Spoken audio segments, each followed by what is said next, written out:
Buonasera a tutti, ringrazio l'Ateneo Veneto per ospitare questa presentazione di questo volume che ho curato e scritto relativo alla figura di Pino Rosasalva. Il volume si chiama Pino Rosasalva, Venezia e la sua laguna. È un libro molto importante che era, a mio avviso, che raccoglie testimonianze, racconta le attività di Pino Rosasalva, architetto ambientalista in un periodo molto importante della storia della città di Venezia e della sua salvaguardia nella seconda metà del Novecento. È un libro appunto che ho curato dove c'è il mio saggio introduttivo, ma che poi raccoglie le testimonianze di personalità, studiosi, giornalisti che hanno conosciuto e hanno anche vissuto importanti attività e esperienze con Pino Rosasalva. Gianfranco Bettin, Maurizio Caligaro, Gherardo Ortalli, Leopoldo Pietragnoli, Franco Rocchetta, Paolo Rosasalva, Silvio Testa, Alberto Vitucci hanno contribuito alla scrittura di questo volume.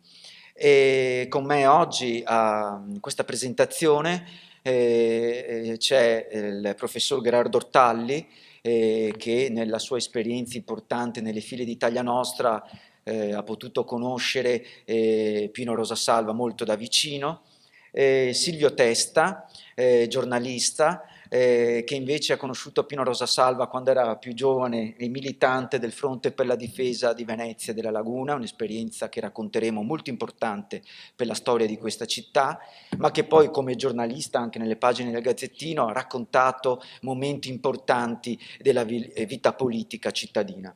E poi c'è il dottor Maurizio Caligaro, già capogabinetto delle giunte Cacciari, ma anche consigliere comunale nelle liste verdi, proprio assieme a Pino Rosasalva, che fu eletto con gli ambientalisti in consiglio comunale e che potrà anche lui raccontare le esperienze di questa parte importante della vita di Pino Rosasalva.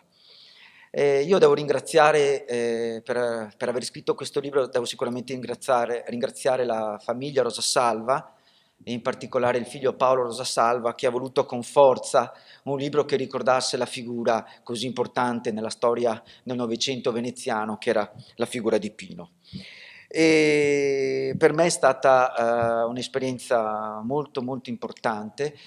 Ho conosciuto Pino, come scrivo nel mio saggio, quando ero studente universitario, studiavo storia all'Università Ca' Foscari di Venezia e mi sono laureato su una tesi sulla salvaguardia di Venezia e ho cercato della documentazione riguardo soprattutto relativa al periodo degli anni 60 e 70, documentazione dell'impegno dell'Associazione Italia Nostra e anche del Fronte per la difesa di Venezia. E così sono finito nella vecchia sede dell'Associazione Italia Nostra dietro San Marco in Calle dell'Ascension, dietro le procuratie vecchie, e lì ho conosciuto Pino che teneva aperta la sede di Italia Nostra e all'inizio anche in modo un po' così sorpreso della mia idea di scrivere una tesi storica contemporanea sulla salvaguardia della città, ma poi era contento e mi ha fornito una marea di documentazioni, di lettere, di articoli che aveva scritto in tantissimi anni per la difesa della città e della laguna, raccolti sui giornali, sui quotidiani, sulle riviste, sui bollettini di Italia Nostra. Un'esperienza molto importante che ho voluto ricostruire poi nella mia tesi di laurea, ma che mi ha permesso veramente di conoscere la grande passione e anche l'esperienza che aveva vissuto Pino a Venezia e nella difesa della città. Un'esperienza davvero molto importante anche per il sottoscritto.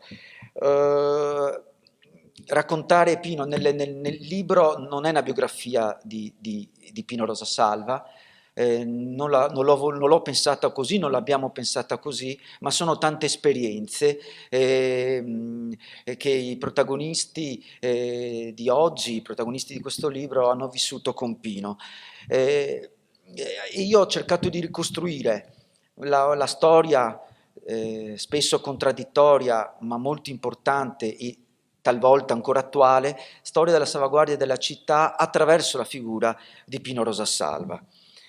Rosasalva appunto è una famiglia importante qui in città e soprattutto appunto è una famiglia all'origine di pasticceri, e le pasticcerie Rosasalva sono molto importanti, ma una scelta che fu subito chiara di Pino Rosasalva fu quello di non assolutamente proseguire in questa tradizione, ma nei suoi studi furono studi all'inizio artistici, studiò all'Accademia delle Belle Arti, conobbe anche importanti pittori e artisti come Guidi, Bacci, Morandis,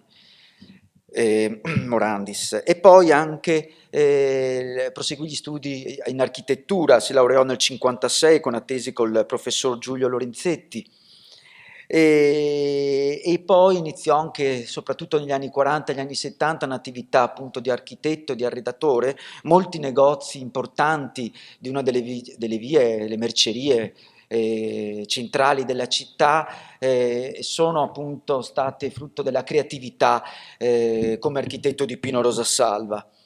E in questa attività poi lui amava molto anche remare, andare in laguna, era nella Bucintoro, la laguna assieme alla montagna sono stati due grandi amori di Pino Rosasalva, ed era proprio quell'andare in laguna con la barca remi, poi anche con un piccolo motoscafo, con gli amici, che incominciò ad avvicinarsi a questo splendido ecosistema, ma anche incominciare a vedere dei cambiamenti nella laguna di Venezia, delle draghe per esempio, al lavoro, laddove poi nella laguna centrale sarebbe poi sorto il canale dei Petroli.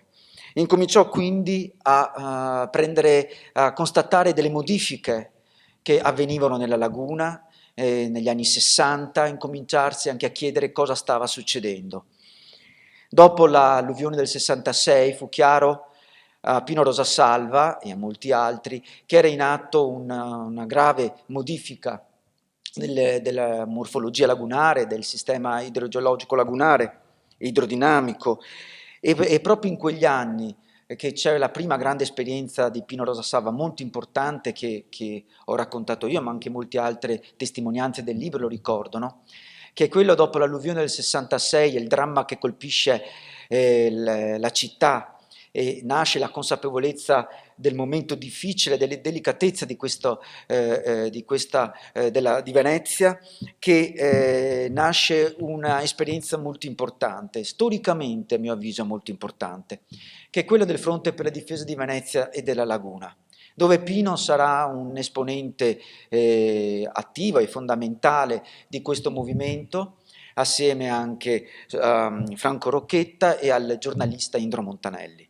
È un'esperienza importante, un'esperienza che per la prima volta in quegli anni, tra il 66 e il 72, ma anche proprio nel 68, nel 69, riunisce a Venezia studenti, albergatori, commercianti, politici, gente comune, in un'unica esperienza che è la salvaguardia della città e soprattutto nella lotta al canale dei Petroli, questo grande canale che iniziava a essere costruito in quegli anni per portare le grandi petroliere a Porto Marghera, di fronte poi appunto all'ampliamento della zona industriale di Porto Marghera. E questa fu una grande battaglia di Pino Rosasalva del fronte, anche contro l'imbonimento e l'espansione dell'area industriale di Porto Marghera verso Chioggia, che creò un momento di protesta molto importante. Sia dal punto di vista di mobilitazione, proprio in quegli anni ci furono numerose manifestazioni in barca lungo il Canal Grande, a piedi, in piazza San Marco, ci furono addirittura una manifestazione che bloccò la Corte Maggiore, una petroliera che andava verso Porto Marghera, fu una forse la più grande manifestazione in quel periodo a livello europeo di blocco della petroliera in difesa dell'ambiente in questo caso particolare della laguna. Peraltro con la collaborazione anche di pescatori delle isole, da Sant'Erasmo a Pellestrina, a San Piero in Volta, fu un momento molto importante che, come poi ricorda Franco Recchetta nel suo saggio, addirittura riportato dalla BCC, dalla televisione e radiotelevisione inglese, per la novità di questa esperienza di mobilitazione della popolazione. Il fronte per la difesa di Venezia, questa mobilitazione che portò anche poi a numerose querele che colpirono tutto il movimento, fu anche una esperienza di vita per molti, per lo stesso Pino Rosasalva. Finita questa esperienza nel 73, nel 1973, con la prima legge speciale di Venezia che portò al suo interno alcuni temi e molte richieste che erano state alla base del movimento del Fronte per la difesa di Venezia, quindi alcuni obiettivi furono raggiunti, come per esempio il blocco dell'espansione industriale verso la terza zona industriale, quindi verso Chioggia, e l'imbonimento della laguna, che fu un risultato molto importante. Pino nella sua vita continuò questa sua attività di attenzione, di passione verso la laguna attraverso l'esperienza associativa di Italia Nostra. Fu la seconda grande casa di Pino Rosasalva, di cui ne fu presidente e poi presidente onorario, e da qui iniziò un'attività importante in difesa di Venezia, della città, e anche in difesa dell'applicazione della legge speciale, quella del 73 ma poi quelle successive, dall'84 a quella del 92, un impegno sempre costante, attivo, con interviste, con lettere sui giornali, con mobilitazioni, soprattutto poi nella sua battaglia verso la grande opera del Mose, il sistema Mose, della chiusura alle bocche di porto, in un contraddittorio continuo verso il concessionario unitario per la salvaguardia di Venezia, che era il consorzio Venezia Nuova. Anche questa è un'esperienza che ho ricordato molto importante nella vita di Pino. Voglio poi anche ricordare un'altra esperienza importante di mobilitazione, quella sull'Expo a Venezia del 2000, che vide ancora Pino Rosasalva guidare un fronte che, soprattutto dopo l'esperienza del concerto dei Pink Floyd, chiedeva uno sviluppo diverso della città. Anche lì Pino appunto in prima linea. Come scelse poi più avanti, anche un po' già ammalato, avanti nell'età, un po' ammalato, di accettare l'esperienza istituzionale negli anni 90. Già una volta il Partito Repubblicano, la storica sezione Cattaneo del Partito Repubblicano di Venezia, aveva chiesto più volte a Pino di candidarsi, di portare a livello istituzionale le sue battaglie ambientaliste, ma Pino alla fine scelse i Verdi, che erano una novità importante politica nel panorama italiano e veneziano degli anni 90, le liste del Sole che ride, che candidarono prima al Senato Pino Rosasalva, che non fu eletto per pochi voti, ma poi divenne consigliere comunale, e anche lì portò la sua passione, le sue competenze su Venezia a Cafarsetti, e tutti lo ricordarono come una persona competente, lungimirante sui grandi temi della città. Voglio anche ricordare un altro aspetto che rende molto attuale Pino Rosasalva e che abbiamo ricordato nel libro, è quello anche della portualità, oggi molto ricorrente, sia per le chiusure delle bocche di porto e quindi la difficoltà di far convivere il sistema Mose con la portualità, ma anche ricordiamo il gigantismo navale, le grandi navi che sono al centro dell'attenzione dell'opinione pubblica nazionale e internazionale. Pino pensò già negli anni 80 l'idea di un avamporto, cioè di portare il porto fuori delle bocche di porto, di pensare a una portualità che poteva esserci, ma che andava pensata di fronte ai cambiamenti in atto all'esterno della laguna.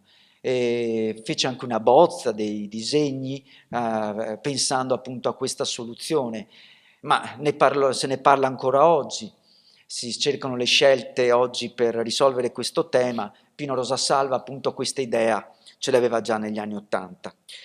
Ecco, io brevemente ho raccontato alcuni punti, alcuni soli, dell'esperienza di Pino e dell'importanza di questa figura a Venezia.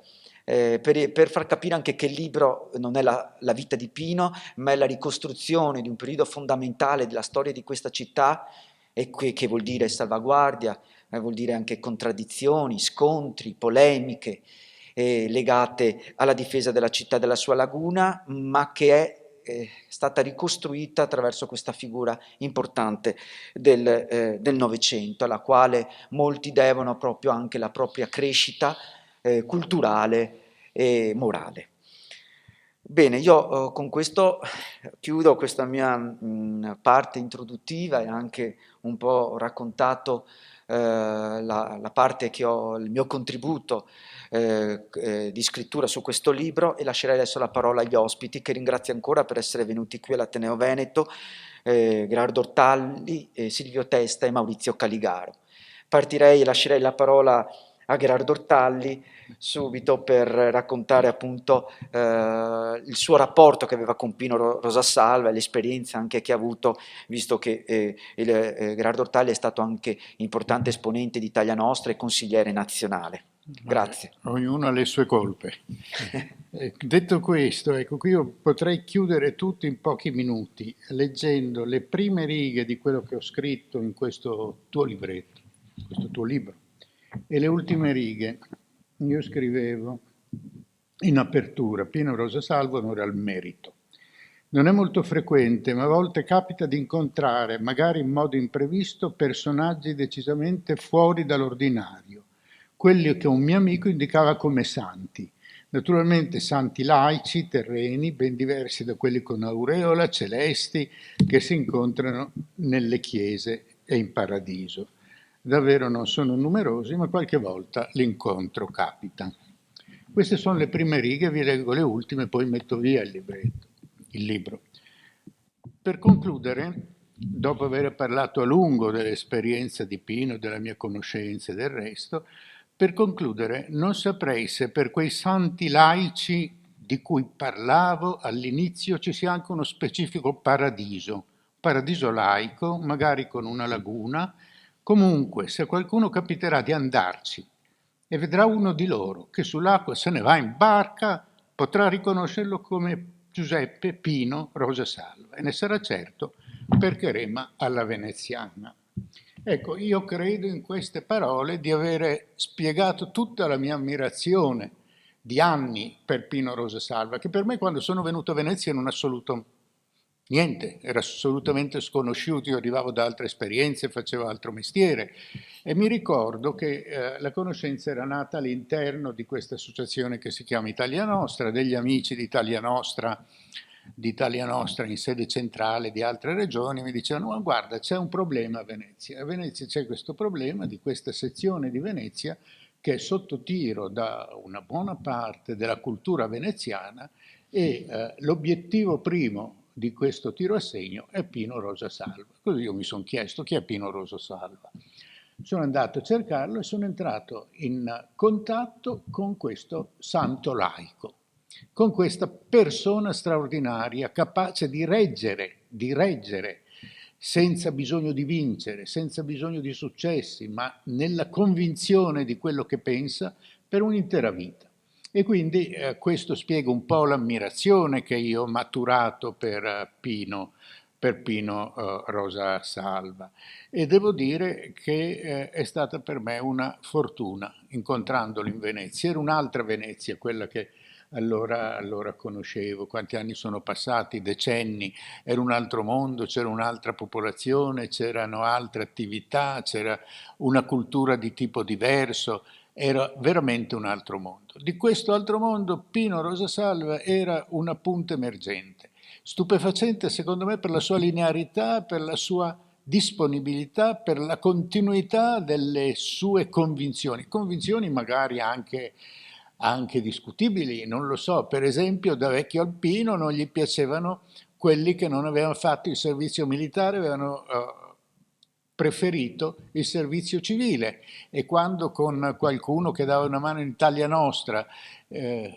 prendeva atto di questa sua figura si trovava un po' in difficoltà, ma questo non c'entra. Vorrei soltanto ricordare invece come era avvenuta la questione. Dicevo c'erano problemi, mi hanno detto tu sei lì, prova a vedere, è stata la mia scoperta. La mia scoperta di un personaggio che poi ho seguito in tutte le sue vicende, che sono state vicende non fortunate, perché non è stato un vincente, è stato più che un vincente. È stato uno che ha continuato a combattere fino in fondo anche quando le partite erano sostanzialmente chiuse, anche quando la macchina che stava travolgendo tutto non dava illusioni sul fatto che si sarebbe potuto risolvere qualcosa, cambiare un indirizzo. Ma questa era una ragione di ammirazione autorevole. Io capisco, mi sono ripreso quel librettino che avevamo pubblicato che era stato pubblicato molti anni fa e che poi avevamo ristampato per Venezia, Indro Montanelli, rimasto qualcosa di quella vicenda, perché è stato il momento in cui è parso a qualcuno che forse la battaglia per Venezia si potesse ancora vincere, cioè che non sarebbero stati diciamo, i pericolosi, non dico falsi, ma i pericolosi progetti di una modernizzazione fuori misura, che non sarebbero stati gli interessi preminenti di carattere finanziario, che non sarebbero state le scelte venute dall'alto o maturate, costruite dal basso, indipendentemente dall'utile o dal disutile della città. Ecco, questo era qualcosa che in qualche modo faceva parte del contesto. In questo contesto c'erano questi personaggi che mi piace riprendere attraverso una vicenda che è stata fondamentale per l'esperienza di Pino, vale a dire il rapporto con Indro Montanelli. C'è stata la serie di articoli, 3 importanti, di Montanelli sul Corriere della Sera. Il Corriere della Sera aveva preso posizione, sorprendendo molti, contro le ipotesi che si facevano per la laguna e Montanelli si era speso totalmente per questo. Vi leggo qualche pezzo molto rapidamente, denunciando come nemmeno ci si oppone al metodico smantellamento di Venezia come centro direzionale della provincia. A Venezia ci sono dozzine di storici palazzi in abbandono che potrebbero essere destinati a questo scopo, la Rai TV, eccetera, eccetera, uffici, banche, società statali, tutti trasportano ogni cosa in terraferma.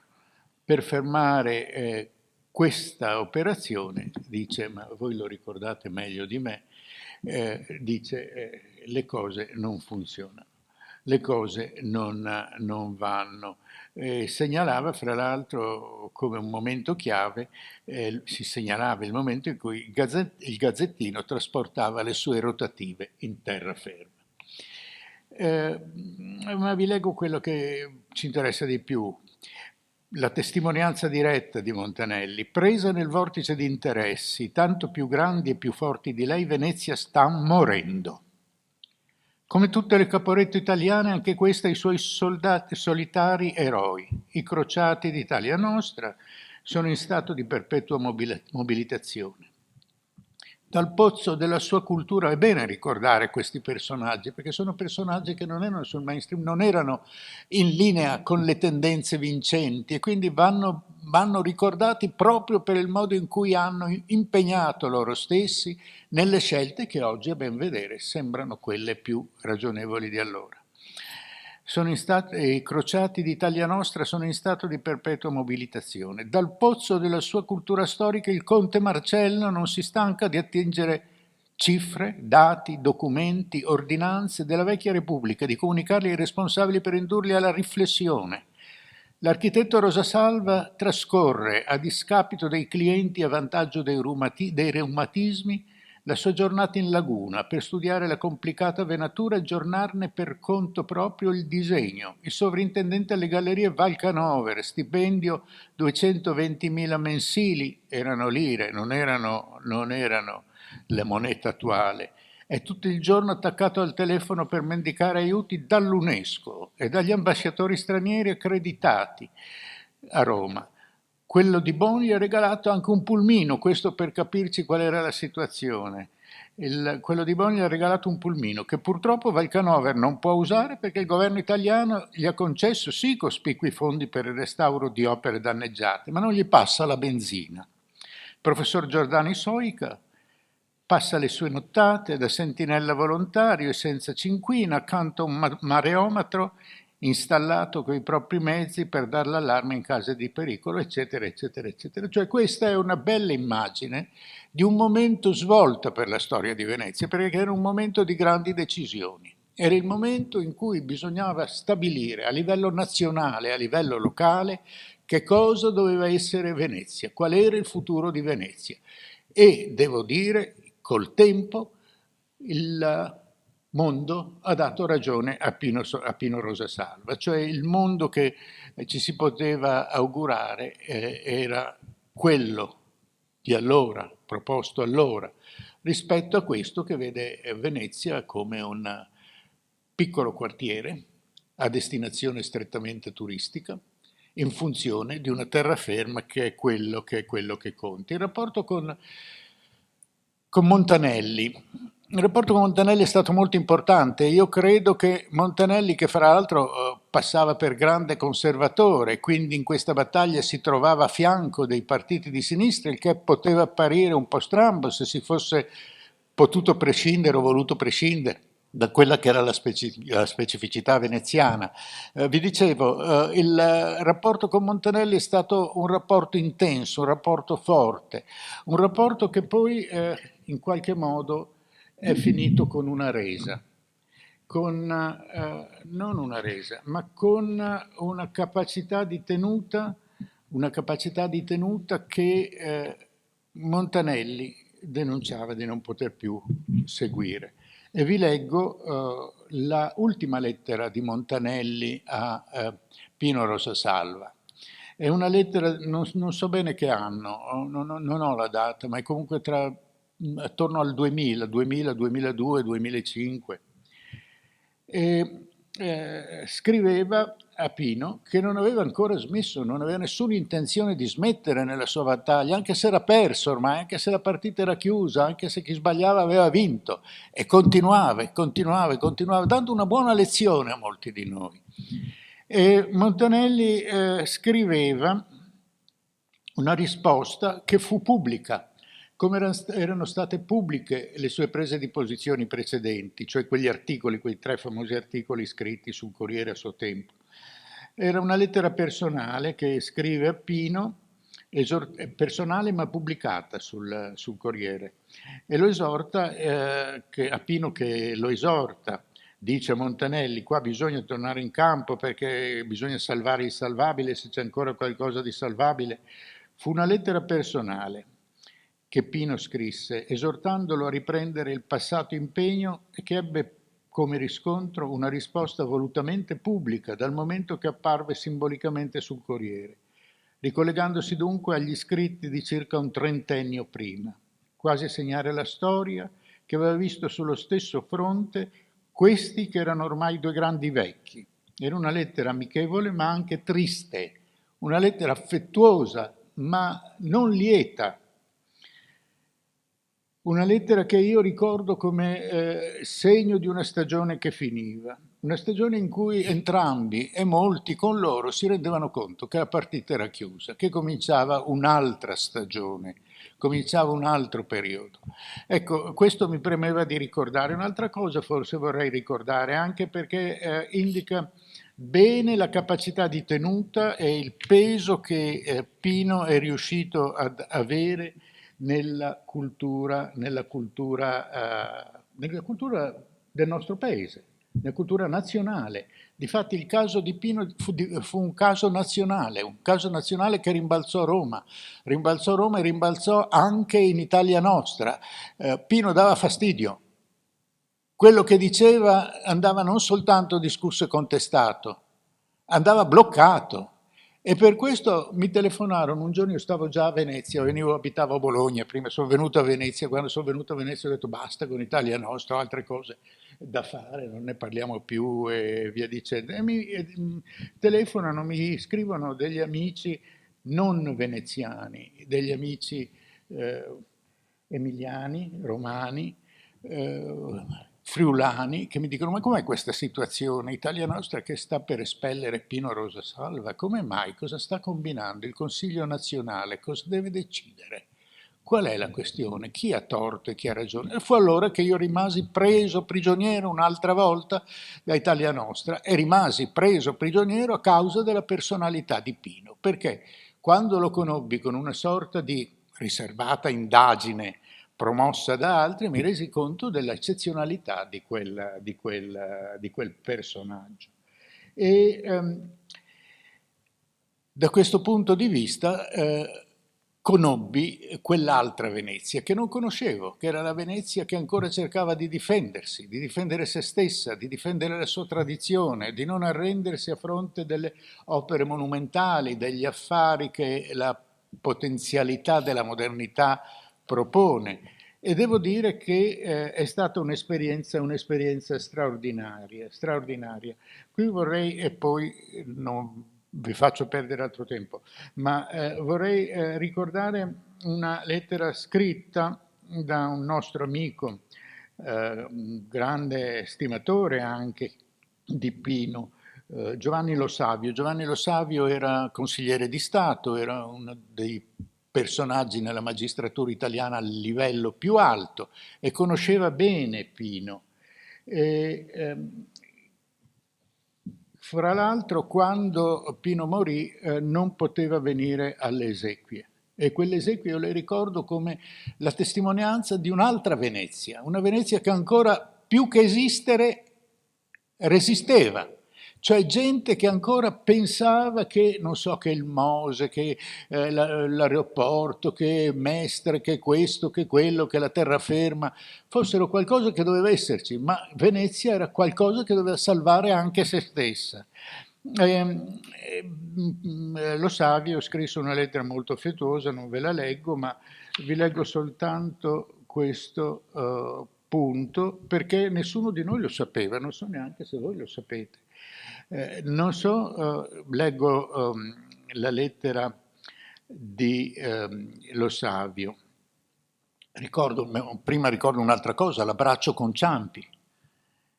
Quando Ciampi venne per capire Venezia, la cosa stupefacente è che dopo che ebbe sentito tutti quelli che gli spiegavano come, cosa, perché si dovessero fare certe cose, sentì Pino Rosasalvo e lo abbracciò. Ma a parte l'abbraccio con Ciampi, il segno, vi leggo quello che scriveva Giovanni Lo Savio, che era nel 2008. Il segno della qualità morale del personaggio, che non a caso nel 1971, al tempo della presidenza di Giorgio Bassani, fu nominato socio onorario di Italia Nostra, decisione presa rarissimamente, cioè non rarissimamente, non è mai stata presa. Italia Nostra non aveva un'abitudine, una consuetudine di soci onorari. E il socio onorario fece proprio Pino Rosasalva, per quello che stava facendo, e poi qui ricorda, insieme a Indro Montanelli, a Giovanni Spadolini, Guglielmo Zucconi, al gruppo dei veneziani riuniti nel fronte per Venezia, quelle situazioni che lo avrebbero portato poi fra l'altro in tribunale a Milano, in quel processone che poi nel 1973 lo vide uscire da vincitore processualmente, ma la sua partita, che non era la partita sua, era la partita di Venezia, è una partita che era stata persa. Ecco, io mi fermerei qua, mi scuso se sono stato forse un po' lungo, non lo so, No, spero di no. assolutamente, grazie Gerardo. Questo mi premeva dire. Grazie, grazie del tuo contributo.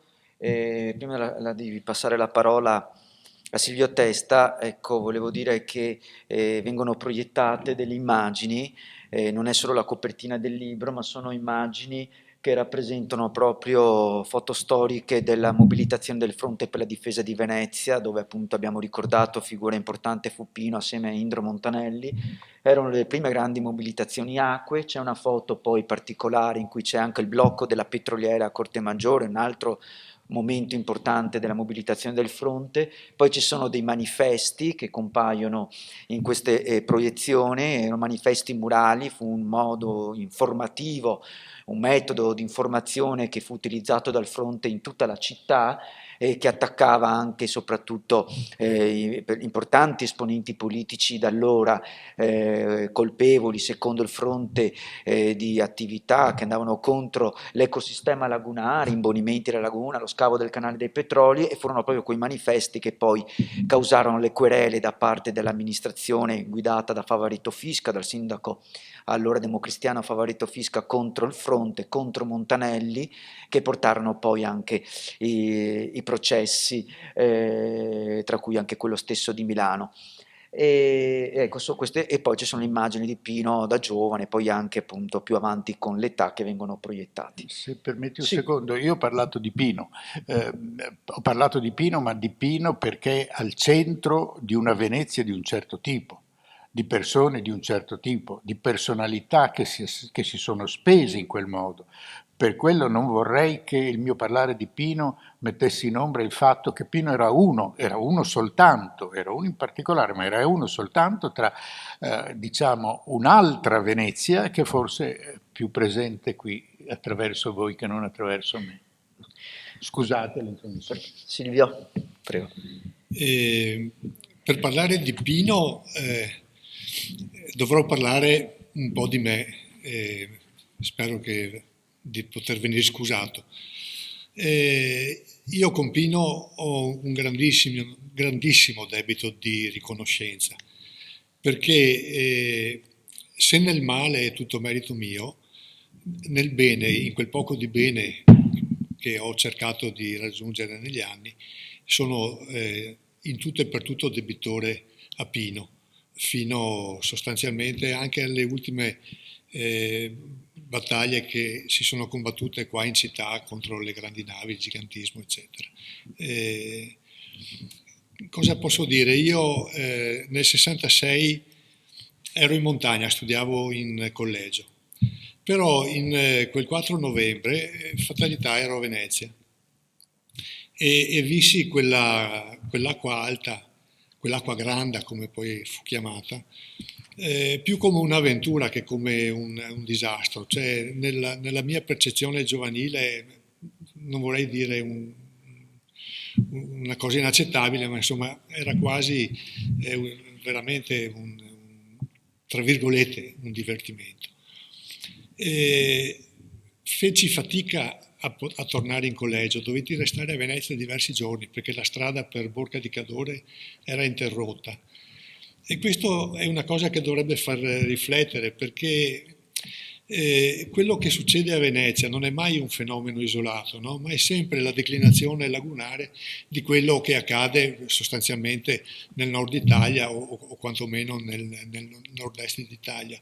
E questo lo si dimentica facilmente perché è come un tentativo di, come dire, accendere i riflettori soltanto su Venezia, probabilmente in modo strumentale per avere più forza nel portare avanti quei progetti che poi sono stati appunto portati avanti e malamente realizzati.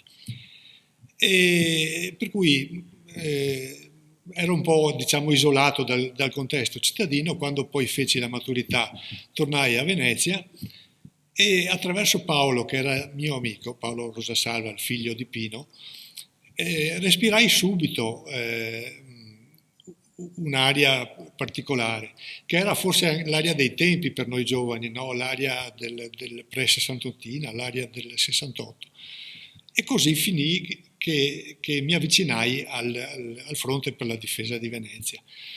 Il professor Ortali ha detto che Pino era uno di una classe cittadina che si mobilitava in un certo modo. Però per me, ragazzo, il fronte era ridotto veramente a Pino. Io ricordo tanti personaggi, ricordo il conte Marcello, ricordo il leader dei cacciatori Paolo Tolotti, ricordo l'avvocato Borgo che è scomparso da poco, però per me, come posso dire, il punto di riferimento era Pino, no? Ricordo gli incontri in una stanzetta al piano terra della comunità valdese e io devo dire che ricordo solo la presenza e le parole di Pino. Chi dettava la linea, chi stendeva i manifesti, chi come dire, costruiva, no, il sapere del fronte era Pino. Il fronte, come ricordava Mencini nella sua introduzione, l'esperienza del fronte si è chiusa nel 73 ed è un bene forse da un certo punto di vista perché il fronte è stata davvero una esperienza particolare.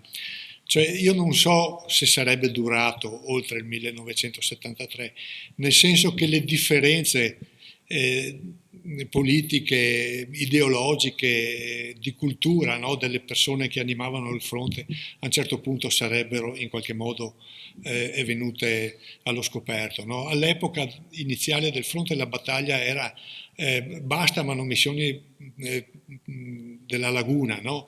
Ed era, come dire, un grido di battaglia che poteva unificare tutti, no? Però nel momento in cui si fossero dovute affrontare, no, le ragioni strutturali, le ragioni politiche, le ragioni economiche che avevano portato la situazione a quel punto, molto probabilmente sarebbero insorte tante difficoltà. Le stesse, posso dire, facendo un breve salto nell'attualità, che contraddistinguono oggi il movimento No Grandi Navi, perché lo slogan del movimento No Grandi Navi è fuori le navi dalla laguna, ma in quanti modi si può declinare questo slogan, no? E non lo si declina in tanti modi proprio perché si vuole tenere assieme quanta più gente possibile, ma questo avviene poi a prezzo di una mancanza di chiarezza che poi finisce per riflettersi anche sulla linea, no, delle battaglie che si conducono. Pino, come posso dire, aveva un approccio lirico, mi viene da dire, alla laguna, ma lirico non vuole dire naif. Pino era un profondo conoscitore della laguna, proprio perché aveva un approccio lirico, perché amava la laguna, l'aveva studiata profondamente e la conosceva profondamente. Certo non era un professore di idraulica, ha avuto grandi scontri anche con l'Istituto di Idraulica dell'Università di Padova, no? Che negava, diciamo, l'effetto del canale dei petroli sull'aumento dell'acqua alta, cosa che invece Pino ha continuato a sostenere sostanzialmente fino all'ultimo, no? E io devo in qualche modo, pur rispettando tantissimo un personaggio come il professor Del Paus che conferma tuttora la linea del professor Ghetti di allora, devo dire che continuo in qualche modo a pensarla con Pino. Mi pare impossibile che nel momento in cui si produce un dissesto morfologico nella laguna quale è stato prodotto negli anni con tutti gli interventi che sono stati fatti, questo non possa riflettersi sull'acqua alta. Certo comunque si riflette sull'incapacità della laguna e della città di difendersi. Abbiamo visto a novembre 2019 che cosa è successo, no? E quali enormi danni la città ha subito. Pino ha combattuto, certo, fino all'ultimo, è stato sicuramente un perdente, come sostanzialmente sono stati dei perdenti tutti quelli che hanno combattuto una certa battaglia in favore della conservazione, del ripristino della morfologia lagunare. L'ultima battaglia di Pino voglio legarla proprio a quella del fronte, anche se sfugge ai più la connessione, è quella della Vogalonga. A molti sfugge che la Vogalonga un po' è figlia dell'esperienza del fronte per la difesa di Venezia. Cioè Pino si era reso conto che i veneziani non conoscevano la laguna, che chi manometteva la laguna poteva farlo indisturbato perché sostanzialmente non c'era veneziano che andasse in laguna se non pochi pescatori, se non pochi cacciatori, no? E quindi alla fine dell'esperienza del fronte si era posto proprio il problema di come riportare i veneziani alla laguna. E l'idea forse non c'è, anzi lo so per certo, non è venuta a lui, è venuta al figlio Paolo che pure cioè, ovviamente respirava un'aria di famiglia, no? Ed è stata quella della voga longa, no? Cioè Paolo faceva il militare a Moena di Fassa, aveva fatto assistenza alla marcia longa e aveva pensato perché non possiamo riportare, inventare una cosa analoga anche qua a Venezia, no? Pino immediatamente capì che quella era la soluzione e cavalcò anche lì di fronte a infinite difficoltà, resistenze, a dubbi, no? Quasi a irrisioni, perché non dimentichiamo neanche il sarcasmo con cui certi, tra virgolette, nemici no? Osteggiavano Pino, no? Cioè l'Italia nostra delle contesse in fondo no? Era l'irridere no? Certe posizioni proto-ambientaliste che oggi poi sono come dire, l'ABC di qualsiasi veneziano che si avvicini alla laguna e alla tutela della città in una certa ottica. E per cui mi piace insomma ricordare anche questo aspetto in qualche modo ludico che la città deve a Pino. Poi anche quell'esperienza è stata in qualche modo tradita, no? Come tante esperienze ambientaliste di quegli anni, perché ovviamente la voga longa non è più quello che era quando è stata pensata, no? È diventata l'ennesima festa turistica bella, per carità, ambientalmente sostenibile, se vogliamo, per usare termini ormai quotidiani, no? Però è stata disinnescata quella, no? Come sono state disinnescate tante delle intuizioni di Pino, no? E questa perdita di ricordo e di sapere, no? A cui il libro di Gianandrea Mencini tenta di porre rimedio, è in fondo una delle cause per le quali la città è oggi nella situazione in cui si trova. Ho finito. Grazie Silvio e soprattutto anche di aver ricordato la voga lunga perché in effetti ne avevamo anche discusso recentemente.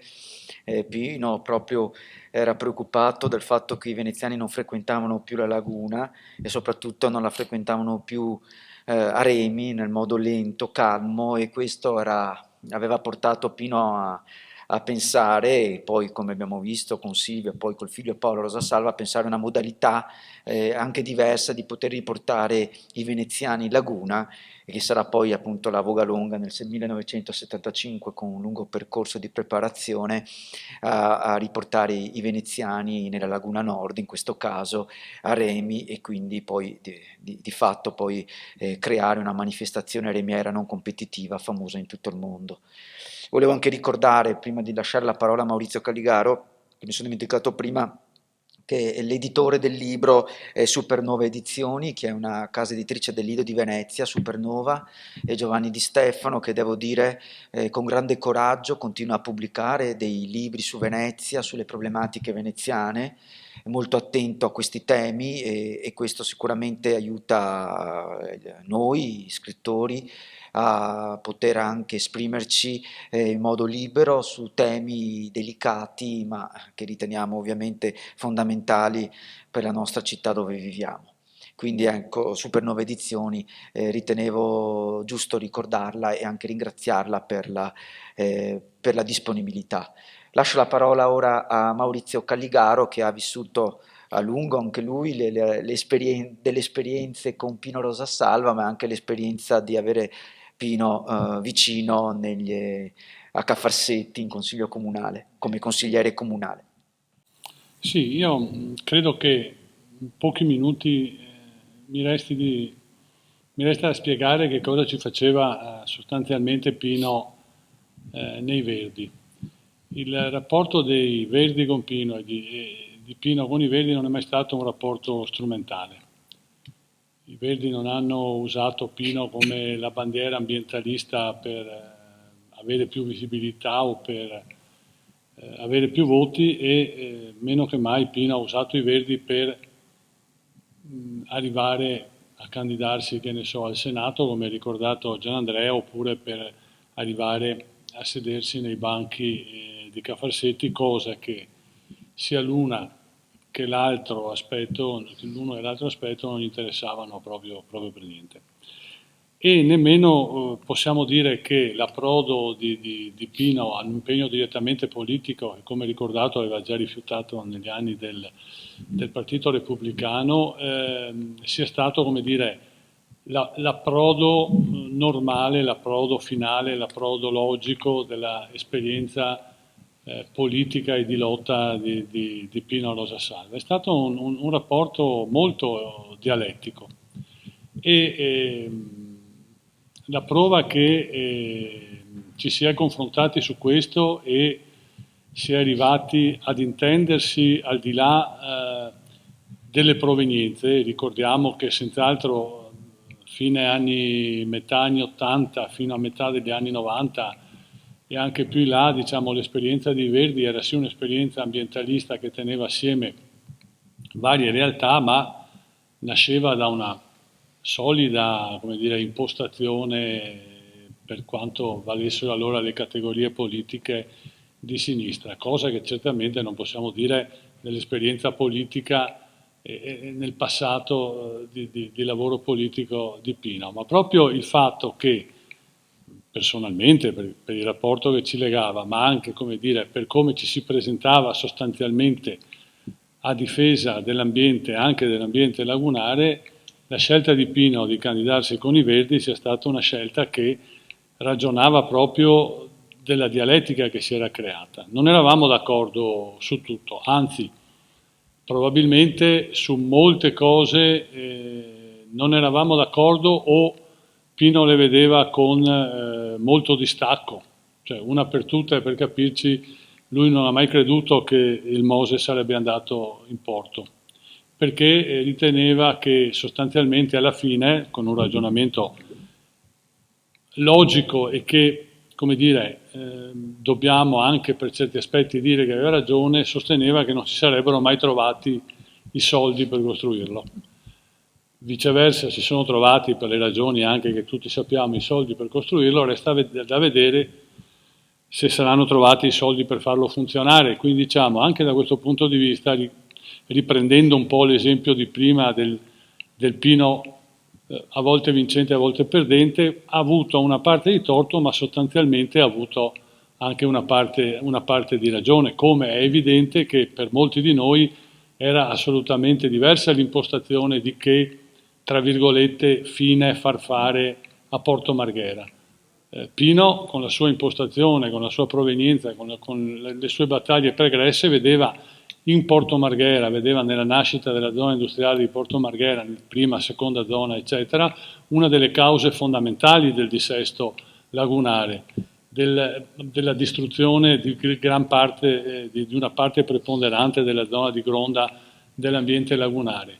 E mentre molti di noi, comprendendo questo punto di vista, erano anche, come dire, molto attaccati al discorso di trovare una soluzione per quello che era un polo industriale prima di 40.000 e poi via via sempre ridotto dal punto di vista dell'occupazione e con sempre più problemi evidenti anche di sicurezza ambientale man mano che i colossi che si occupavano di chimica lasciavano il posto a altre imprese che entravano senza avere l'esperienza nemmeno per fare quel lavoro molto pericoloso. Altro aspetto che abbiamo a lungo discusso e che ha ricordato da un altro versante il professor Ottagli era quello dell'impegno che in quegli anni c'era sulla situazione della guerra in Jugoslavia.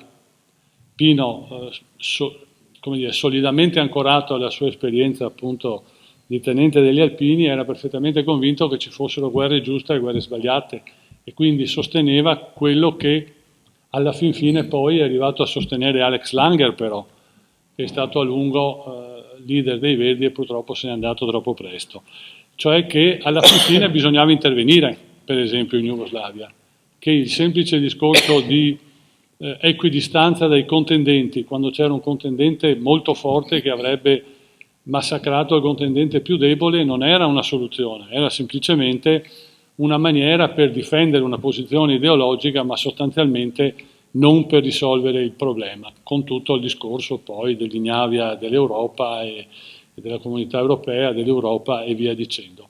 Quindi non è stato un rapporto facile quello con Pino dal punto di vista dello scambio di esperienze politiche, mentre è stato un rapporto, il professor Ottali l'ha ricordato in maniera precisa nel suo intervento, era un rapporto molto facile invece dal punto di vista personale, perché intendersi con Pino era di una semplicità assoluta. Come ha ricordato Gianandrea per la sua tesi di laurea, anche per la mia tesi di laurea, che è stata una tesi di laurea sul piano ambientale della Laguna di Venezia, abbiamo largamente consultato, utilizzato, ragionato con Pino su quali potevano essere le analisi e quali potevano essere le soluzioni. Nei 3 anni che abbiamo passato assieme a Ca' Farsetti, dico passato assieme perché eravamo seduti proprio attaccati e quindi ho visto, come dire, a sostegno di quanto ho detto prima, che la capacità di Pino di sopportare, come dire, il dipanarsi dei riti all'interno del Consiglio Comunale era decisamente bassa, cioè non sopportava niente di quello che era la necessità di arrivare a una discussione, poi a una mediazione, poi ancora a un ripensare, poi ancora a un decidere, poi ancora a confrontarsi per trovare la possibile maggioranza. Pino da questo punto di vista credo sia sempre rimasto un cavaliere solitario, nel senso che faceva le battaglie, le vinceva, le perdeva, ma sostanzialmente non c'erano ipotesi di mediazione, non c'era calcolo politico per la mediazione che doveva portare al passettino, eccetera, eccetera. In questo senso credo sia stato da questo punto di vista un importante punto di riferimento.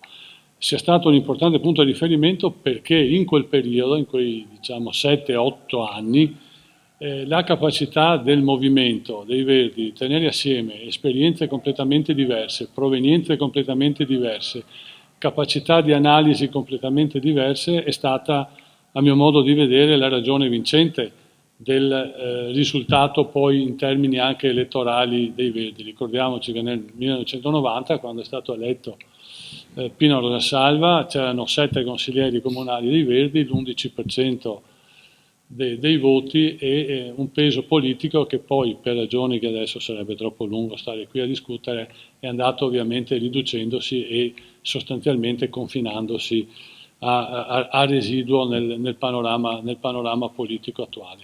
Per questo credo che l'esperienza di Pino nei Verdi sia stata importante perché ha costituito un punto di riferimento dialettico che ha consentito di discutere di molte cose assieme che altrimenti sarebbero state, come dire, travolte da un ragionamento semplicemente di natura ideologica. Oltretutto, ovviamente, ha poi riversato dentro la conoscenza delle dinamiche della laguna e della capacità di interpretazione dei fenomeni che nella laguna avvengono tutta l'esperienza che aveva maturato. Si fidava poco, come ricordato da Silvio, tra virgolette gli strumenti scientifici, la sua occupazione era quella di andare a vedere ogni giorno le maree e le ampiezze di marea come venivano a rilevarsi dal mareografo sotto il campanile di San Marco, che poi è stato prodettariamente elevato, non ho capito neanche perché costituiva un riferimento importante, non certamente un riferimento scientifico, ma un riferimento proprio di praticità di valutazione delle cose, e sono d'accordo molto con Silvio, anche se credo insieme a lui la stima per il professor Dal Paus sia molto forte, soprattutto per essere rimasto tra i non molti che coerentemente ancora oggi si battono contro la visione dominante dei processi che ci sono in laguna e della opera salvifica del Mose. Sono d'accordo che resto molto perplesso di fronte a un'ipotesi del canale dei petroli sostanzialmente ininfluente rispetto alle dinamiche che sono create in laguna. Molto perplesso, tanto più che ultimamente, come dire, in maniera postuma, come dire, sì, beh, adesso che abbiamo raggiunto lo scopo, diamo ragione a un po' di cose, perfino negli ultimi documenti del Consorzio Venezia Nuova viene ammesso che le dinamiche sono state alterate dall'opera che è stata fatta nel 66, subito dopo il 66 chiusa, se non ricordo male, attorno alla fine del 68. Quindi questo potevo portare come testimonianza del rapporto con Pino, che è stato un rapporto anche con Paolo, che è stato un rapporto anche con la moglie, con Teresa, eccetera, perché a casa sua c'eravamo più volte e soprattutto trovavamo sempre porte aperte e volontà e disponibilità a discutere delle cose che riguardavano la laguna. Grazie Maurizio, grazie. Siamo in conclusione adesso, visti i tempi, e quindi volevo ringraziare Maurizio Caligaro, Silvio Testa e Gerardo Ortalli di aver partecipato qui in Ateneo Veneto a questa presentazione. Voglio anche dire al professor Ortalli che quando ha ricordato del servizio civile e servizio militare mi ha fatto venire in mente che una delle prime volte che sono andato nella sede di Italia Nostra, che era proprio sotto la sede degli Alpini, no? Qui in piazza San Marco, e una delle prime volte che ho parlato con Pino, che era lì, che mi cominciava a chiedermi qual era la tesi, mi ha anche chiesto: ma hai fatto servizio militare? E io avevo fatto servizio civile. Ho fatto servizio civile e la cosa e mi rispose ah, e quel ah non ho mai così, non ci ho mai pensato molto su, in realtà dopo averti sentito penso che probabilmente quell'A era un A di dire ma vabbè, Sì, purtroppo hai fatto un errore. Difatti poi si convinceva e diceva, però è anche un bravo ragazzo. Ah, sì. Ma proprio come categoria. Sono Era stato un bravo straordinario. ragazzo, ma avevo fatto il servizio civile, ero proprio per non sparare. In quel periodo entravo anch'io nelle liste verdi, anche da convinto pacifista, ma altri tempi, altre situazioni. Io vi ringrazio l'Ateneo Veneto e tutte le persone che hanno avuto la pazienza di seguirci e buonasera a tutti.